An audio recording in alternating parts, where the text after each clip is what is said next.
अवधूत चिंतन श्री गुरुदेव दत्त श्री स्वामी समर्थ. स्वामी भक्तांनो, श्रावण महिना येत आहे आणि या श्रावण महिन्यात गुरुचरित्राचं पारायण करणे हे अत्यंत शुभ मानलं जातं. परंतु हे गुरुचरित्राचं पारायण कसं करावं? बऱ्याचशा ताई दादांना असा प्रश्न पडलेला असतो की आम्हाला तर गुरुचरित्राचं पारायण करायचं आहे, परंतु त्याचे नियम काय आहेत, काय अटी आहेत, किंवा कशा पद्धतीने आम्ही गुरुचरित्राचं पारायण करणार, किंवा कोणत्या दिवशी सुरू करायचं, असे बरेचसे मनात प्रश्न उद्भवलेले असतात.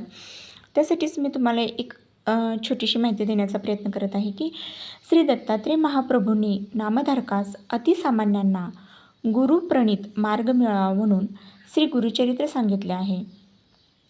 श्री गुरुचरित्र हा 5वा वेद मानला जातो आणि गुरुचरित्र हा साधा ग्रंथ नसून दैवी शक्तीने भारलेला सिद्धमंत्ररूप महाप्रासादिक आणि वरद ग्रंथ आहे. श्री गुरुचरित्राचे पारायण हे अंतःकरण शुद्ध असताना तुम्ही केव्हाही करू शकता, परंतु शास्त्रीय शुद्ध सप्ताह करण्यासाठी काही नियम पाळावे लागतात आणि ज्यावेळेस आपण गुरुचरित्राचं पारायण सुरू करत असतो ते शक्यतो शनिवारीच करावं व त्याची सांगता शक्यतो शुक्रवारीच करावी, कारण शुक्रवारी हा श्री नरसिंह सरस्वती महाराजांचा निजानंदाचा दिवस आहे. त्यामुळे सुरुवात शनिवारी आणि त्याची सांगताही शुक्रवारी म्हणजेच 8व्या दिवशी करावी. आता गुरुचरित्र वाचण्यापूर्वी आदल्या दिवशी म्हणजेच शुक्रवारी, जर आपण शनिवारी गुरुचरित्राचं पारायण सुरू करत आहे तर आदल्या दिवशी शुक्रवारी 1 गाय व 4 कुत्रे यांना गव्हाच्या पोळीचा नैवेद्य खाऊ घालावा. श्री गुरुचरित्र हे वाचन पूर्व किंवा उत्तर दिशेला तोंड करूनच करावे. वाचण्यापूर्वी रोज श्री दत्त महाराजांच्या फोटोची व पोथीची पूजा करून 1 माळ गायत्री मंत्र, 1 माळ श्री स्वामी समर्थ मंत्राचा जप व श्री गणपती अथर्व शीर्ष वाचून पोथी वाचण्यास सुरुवात करावी. श्री गुरुचरित्राचे वाचन हे पहाटे 3 ते सायंकाळी 4 या दरम्यानच करावे, परंतु मध्यंतरी काळात दुपारी 12 ते 12:30 ही वेळ श्री दत्त महाराजांच्या भिक्षेची असल्याने त्यावेळेस पारायण वाचन हे बंद ठेवावे. श्री गुरुचरित्र वाचनाच्या कालावधीत परान्न घेऊ नये. आपली आई, पत्नी व बहीण यांच्या हातचे अन्न खाण्यास हरकत नाही.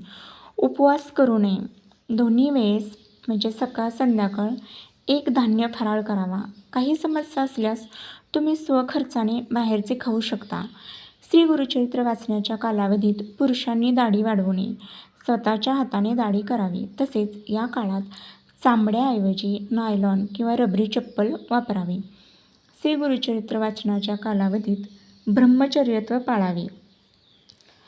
श्री गुरुचरित्र वाचनाच्या कालावधीत मृतशौच असणाऱ्यांच्या घरी किंवा अंत्यविधीस जाऊ नये. स्वतःच्या कुटुंबात जर मृतशौच आले किंवा जननशौच आले तर अशा वेळी श्री गुरुचरित्र पारायण दुसऱ्यांकडून पूर्ण करून घ्यावेत.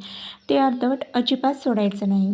गुरुचरित्र वाचनाच्या कालावधीत मासिक पाळीविषयक अशौच सांभाळावे. वेळोवेळी गोमूत्र शिंपडावे.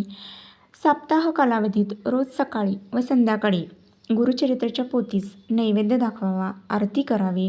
रोज रात्री झोपण्यापूर्वी श्री विष्णू सहस्रनाम वाचावे. तसेच गुरुचरित्र वाचनाची एक पूर्वपार पद्धत आहे की पहिल्या दिवशी तुम्ही कोणते अध्याय वाचायचे, दुसऱ्या दिवशी किती अध्याय वाचायचे. तर पहिल्या दिवशी अध्याय 1 ते 9 वाचायचे आहे, दुसऱ्या दिवशी अध्याय 10 ते 21, तिसऱ्या दिवशी अध्याय 22 ते 29, चौथ्या दिवशी 30 ते 35, 5व्या दिवशी 36 ते 38 आणि 6व्या दिवशी 39 ते 43 आणि 7व्या दिवशी अध्याय 44 ते 53. गुरुचरित्र सप्ताह हा 7 दिवसांचे म्हणजे 7 दिवसांचं हे पारायण असतं आणि या पद्धतीनंच ते करायचे. परंतु 21 दिवसात तुम्ही 3 पारायण, 49 दिवसात तुम्ही 7 पारायण करू देखील शकता. आता 7 दिवसाच्या सप्ताहाची तुम्हाला 8व्या दिवशी त्याची सांगता करायची आहे.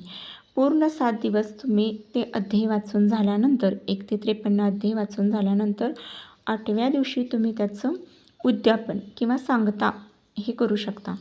तर सांगतेच्या वेळेस सकाळी 10:30 वाजता श्री दत्त महाराज, श्री कुलदेवता, श्री स्वामी समर्थ महाराज व श्री गुरुचरित्र ग्रंथ याकरिता नैवेद्य करावा.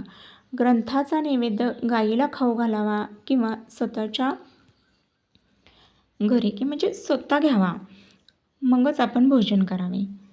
श्री गुरुचरित्र वाचनाच्या कालावधीमध्ये नित्यसेवेत खंड पडून देऊ नये. आपली जी काही रोजची नित्यसेवा आहे, 11 माळी, श्री स्वामी समर्थ जप आणि स्वामी चरित्र सारामृताचे 3 अध्याय, हे तुम्ही कंटिन्यू तुम्हाला ही नित्यसेवा करायचीच आहे. यामध्ये खंड पाडून देऊ नये. शक्यतो तुम्ही भूमीवरच शयन करायचं आहे, म्हणजे भूमीवरच तुम्हाला झोपायचं आहे. तसेच गुरुचरित्र हे 3 दिवशी देखील तुम्ही वाचू शकता. 1 दिवसाचं गुरुचरित्र फक्त दत्तधाम, जिथं दत्ताचं स्थान आहे, तिथेच तुम्ही करू शकता. श्री गुरुचरित्राच्या निष्ठापूर्वक पारायणाने अभूतपूर्व साक्षात्कार होतो. या कालावधीत, सप्ताहाच्या कालावधीत श्री दत्तात्रेय महाराजांचा देखील साक्षात्कार होतो. आणि या ग्रंथाचे एक वैशिष्ट्य असं आहे की जे खूप दुःखी आहे, पीडित आहे, असाध्य आजाराने त्रस्त झालेले आहेत किंवा काहीतरी कुणीतरी भानामती केलेली आहे किंवा बाहेरचं काहीतरी आहे, अशासाठी किंवा पितृदोषांवर देखील हा गुरुचरित्र हे एकमेव उत्तम साधन आहे. तर असं हे गुरुचरित्र खूप पॉवरफुल सेवा आहे. ही सेवा तुम्ही जरूर करा आणि दत्त महाराजांचा साक्षात्कार तुम्ही जरूर करून घ्या. श्री स्वामी समर्थ. माहिती आवडल्यास नक्की शेअर, सबस्क्राईब करा. श्री स्वामी समर्थ. जय जय स्वामी समर्थ.